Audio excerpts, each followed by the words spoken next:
नमस्कार, स्वागत है आप सभी का। मैं हूं आपके साथ आस्था कौशिक। बुलेटिन की शुरुआत करते हैं बीजेपी के मिशन पश्चिम के साथ। एक तरफ अलीगढ़, बुलंदशहर और लखनऊ में सीएम योगी आदित्यनाथ ने प्रचार की कमान संभाली है और इसी के तहत अलीगढ़ में पंडित दीनदयाल उपाध्याय अस्पताल में कोविड वार्ड का निरीक्षण भी किया है। बुलंदशहर में डोर टू डोर प्रचार किया, लखनऊ में बीजेपी के प्रचार रथ को रवाना किया, तो दूसरी तरफ गृह मंत्री अमित शाह आज कैराना पहुंचे। कैराना में अमित शाह ने डोर टू डोर अभियान की शुरुआत की। साथ ही पलायन पीड़ितों से भी अमित शाह ने यहां पर मुलाकात की। योगी आदित्यनाथ बुलंदशहर से बाय रोड गाजियाबाद की ओर अब निकले हैं। सुबह मुख्यमंत्री लखनऊ में थे, दिन में अलीगढ़ में कोविड अस्पताल का उन्होंने जायजा लिया, शाम को बुलंदशहर पहुंचे और कार्यकर्ताओं के साथ बैठक में शामिल हुए और उसके बाद कड़ाके की ठंड और बारिश के बावजूद सीएम ने सड़क मार्ग से ही गाजियाबाद जाने का फैसला किया।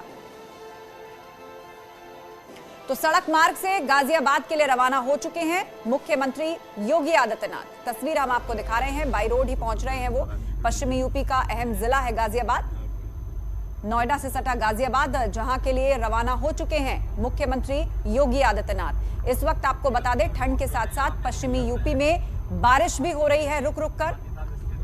दिन भर व्यस्त कार्यक्रम और चुनाव प्रचार के बाद ठंड और बारिश के बावजूद मुख्यमंत्री सड़क मार्ग से गाजियाबाद पहुंच रहे हैं। इसके स्टेशन इंचार्ज हैं।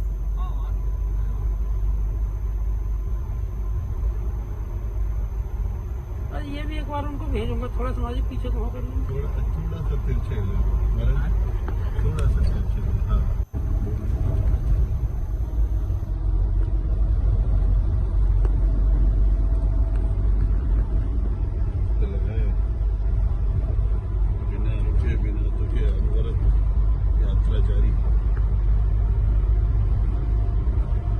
वीडियो को बनाया गया है।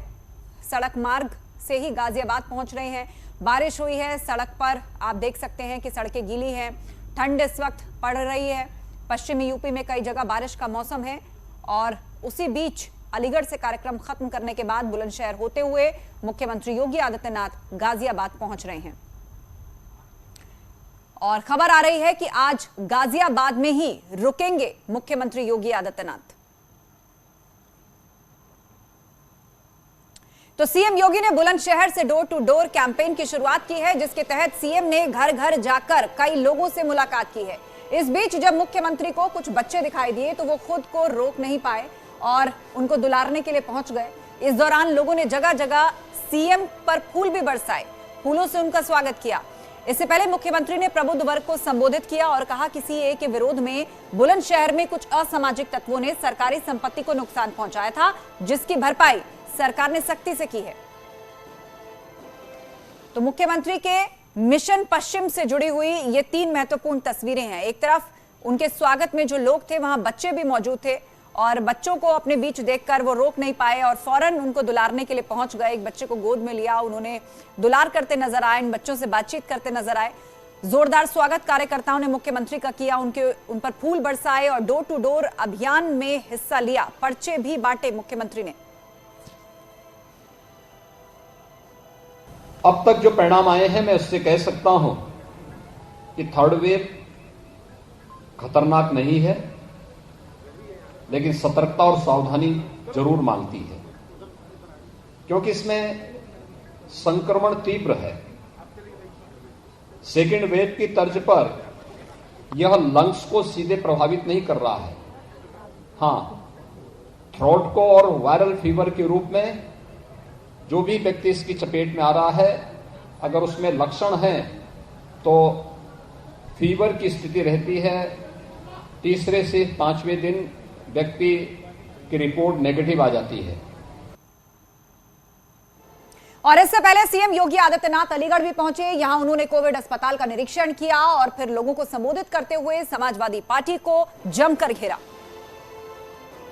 ये उत्तर प्रदेश है 2017 के पहले, जहां कानून का राज नहीं बल्कि गुंडे, अपराधियों और दंगाइयों का राज हुआ करता था, उपद्रवियों का राज हुआ करता था।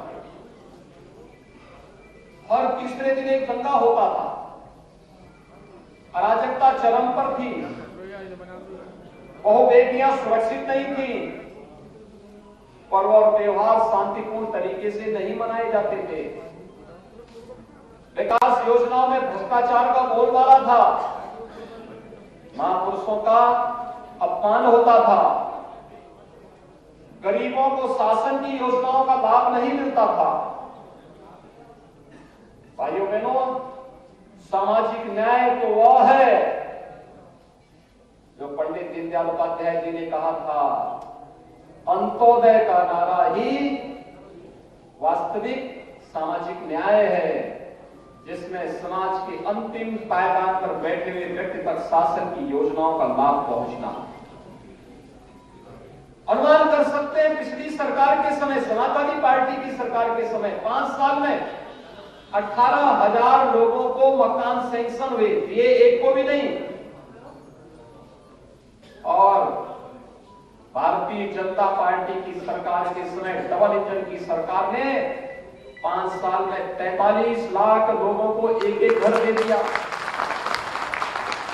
पहले मुख्यमंत्री से लेकर के मंत्री तक सत्ता में आते थे, पहले अपना घर बनाते थे, और हमारे लिए गरीब महत्वपूर्ण था।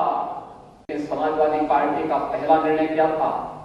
श्री राम जन्मभूमि पर आतंकी हमला करने वाले आतंकवादियों के मुकदमों को वापस लेना। आप देख सकते हैं फर्क साफ है। 5 साल हमारी सरकार को भी हुए हैं, एक भी दंगा नहीं हुआ। वहां हर तीसरे दिन दंगा होता था, कोई पर्व और त्योहार आता था दंगा शुरू हो जाता था, विकास कार्य ठप। उनकी सरकार में कोई नौकरी निकलती थी तो चाचा भतीजा वसूली पे निकल पड़ते थे, और हमारी सरकार ने 5 लाख सरकारी नौकरी दे दी। कोई शिकायत नहीं, शांतिपूर्ण तरीके से प्रदेश के नौजवानों को सरकारी नौकरी मिली। वहीं उत्तर प्रदेश में विधानसभा चुनाव के लिए बीजेपी पूरी तरह से एक्शन मोड में आ चुकी है। यूपी के मुख्यमंत्री योगी आदित्यनाथ ने लखनऊ से 403 प्रचार रथों को रवाना किया है। ये रथ सभी 403 विधानसभा सीटों पर जमकर प्रचार करेंगे। भाजपा की जन विश्वास यात्रा के रथ के बाद अब पार्टी डिजिटल रथ का सहारा लेने जा रही है। ये रथ यूपी के सभी 403 विधानसभा सीटों पर जाएंगे। ये रथ हर विधानसभा में घूमेंगे, पार्टी के पक्ष में माहौल बनाएंगे। कोरोना की संभावित तीसरी लहर और हाल ही में बड़े मामलों को देखते हुए भी यह रणनीति बहुत अहम मानी जा रही है। सीएम योगी, प्रदेश अध्यक्ष स्वतंत्र देव सिंह, उप मुख्यमंत्री केशव प्रसाद मौर्य और केंद्रीय मंत्री अनुराग ठाकुर ने भाजपा प्रदेश मुख्यालय से प्रचार रथ रवाना किए। ये रथ केंद्र और राज्य सरकार की महत्वपूर्ण उपलब्धियों का प्रचार करेंगे।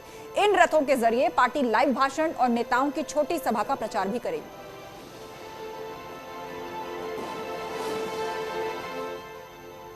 उधर शामली के कैराना से गृह मंत्री अमित शाह ने भाजपा के प्रचार अभियान का आगाज किया है। यहां उन्होंने पलायन पीड़ित परिवारों से मुलाकात की है। अमित शाह ने यह दावा किया है कि डबल इंजन सरकार ने यूपी के विकास में कोई कोर कसर नहीं छोड़ी और आगे भी यह सिलसिला लगातार जारी रहेगा। अमित शाह के मुताबिक 2017 से पहले उत्तर प्रदेश में पलायन होता था, लेकिन अब पलायन कराने वाले खुद पलायन कर चुके हैं।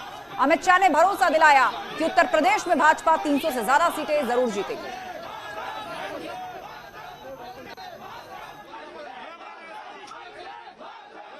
जहां पहले से लोग पलायन कर रहे, आज मैं जब राउंड लेने निकला, उन्होंने कहा मोदी जी की कृपा हो गई, भाजपा की सरकार बनी, योगी जी ने कानून और व्यवस्था को सुधारा है, हमें पलायन करने वाले पलायन कर गए। ये जो आत्मविश्वास उत्तर प्रदेश की जनता में मैं देख रहा हूं, मुझे लगता है कि आने वाले दिनों में उत्तर प्रदेश भारत का सबसे विकसित राज्य बनने जा रहा है। आज अभी मैं मित्तल परिवार के साथ बैठा था, कभी उनको भी पलायन करना पड़ा था। बड़े इत्मीनान से परिवार के 11 सदस्य मेरे साथ बैठे, उन्होंने कहा अब हमें कोई भय नहीं है, सब शांति से यहाँ अपना व्यापार कारोबार कर रहे हैं। पूरे पश्चिमी उत्तर प्रदेश में चाहे गन्ना किसान हो, चाहे मजदूर हो, चाहे गरीब हो, चाहे व्यापारी हो, चाहे मध्यम वर्ग हो, या नोएडा में रहने वाले लोग हो, सभी लोगों की एक ही आवाज सुनाई पड़ती है कि इस बार भाजपा 300 पार।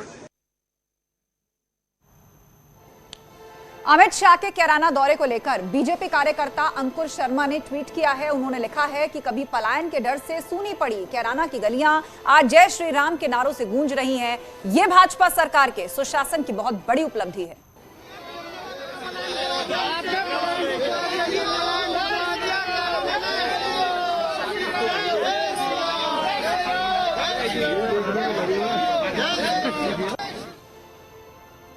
और फिलहाल बुलेटिन में रुकेंगे एक ब्रेक के लिए, जल्द होंगे हाजिर, कहीं मत जाइएगा। स्वागत है आप सभी का ब्रेक के बाद। उत्तर प्रदेश में भाजपा ने प्रचार अभियान की शुरुआत की है। तमाम नेता जनसंपर्क के जरिए सरकार की नीतियों को जनता तक पहुंचाने की कवायद में है। लखनऊ में भी पार्टी के नेता अलग अलग जगहों पर प्रचार में शामिल हुए हैं। केंद्रीय मंत्री अनुराग ठाकुर ने हजरतगंज में प्रचार की कमान संभाली, तो अनुराग ठाकुर ने जनसंपर्क के साथ साथ पोस्टर के जरिए भी प्रचार किया है। साथ ही लखनऊ में ही बापू भवन के पास कानून मंत्री ब्रजेश पाठक ने भी प्रचार किया, जबकि नीरज बोरा ने परिवर्तन चौक पर पार्टी का प्रचार किया। पार्टी के तमाम नेताओं ने 5 साल के विकास योजनाओं के दम पर एक बार फिर पूर्ण बहुमत से सरकार बनाने का दावा किया।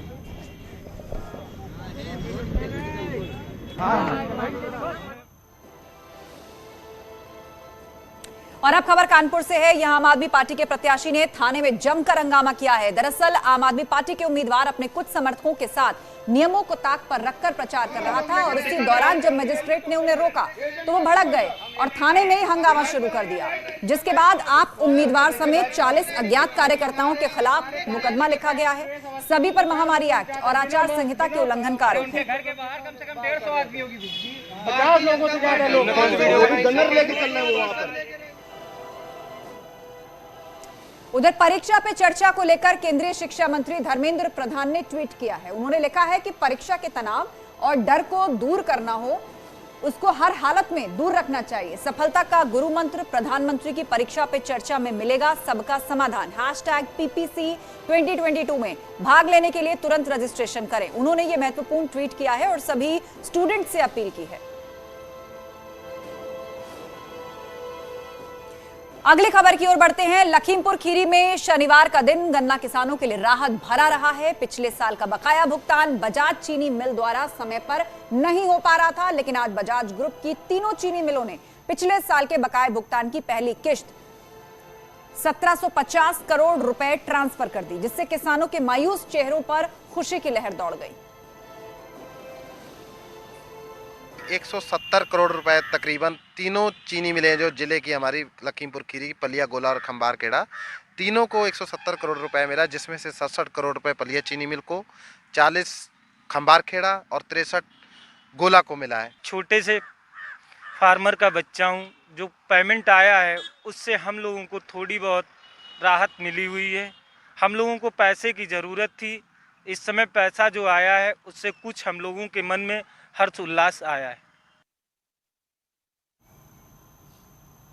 उधर 26 जनवरी को होने वाली गणतंत्र दिवस की परेड में इस बार उत्तर प्रदेश की झांकी में काशी कॉरिडोर और 1 डिस्ट्रिक्ट 1 प्रोडक्ट को दिखाया गया है। इस झांकी के जरिए जहां एक ओर यूपी के विकास को तो वहीं दूसरी ओर धार्मिक पर्यटन को भी दर्शाया गया है।